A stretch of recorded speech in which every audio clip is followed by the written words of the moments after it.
Guys, samahan niyo ako, gagawa ako ng organic soil. So magmi-mix ako ng mga iba't ibang gulay, fruits, at kung anik-anik pa, ito yung mga dahon-dahon. Ito yung mga pinagbalatang gulay, mga kinaing prutas na pinagsama-sama, saka ko inihahalo sa lupa para maging organic soil. Iba-ibang paraan ng paggawa ng organic soil. Sa inyo kung ano-ano mga pagsasama-samahin yung mga balat-balat, yung mga prutas, gulay, damo, pwede nyo pagsama-samahin.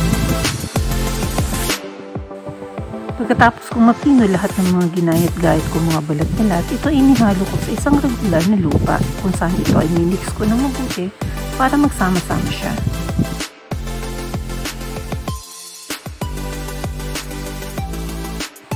At sa tuwing meron akong mga ginagayat na maliliit na balat-balat, sinasama ko na ito para mas lalo siyang maging pataba. Ganito lang kasimple ang ginagawa ko, hindi makalat, hindi maamoy, nasa isang tabi lang siya. So anytime na magtatanim ako, naka-ready na siya. So every time naman na may ginagayat ako, sinasama ko na rin dito.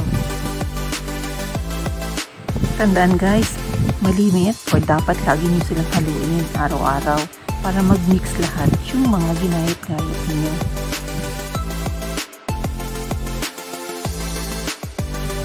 Pagkatapos ko na siyang mag-mix ng maayos, tinutubigan ko siya.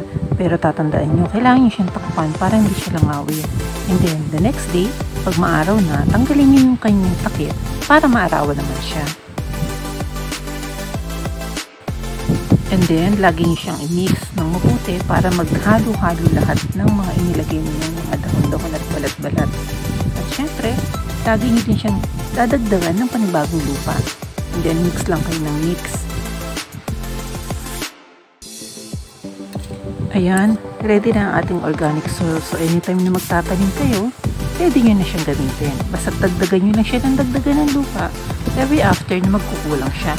Then, mix lang kayo ng mix araw-araw ng inyong mga ihiwaing mga balat-balat.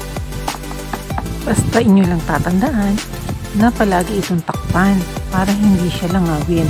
Painitan, takpan, haluin, painitan, takpan, haluin.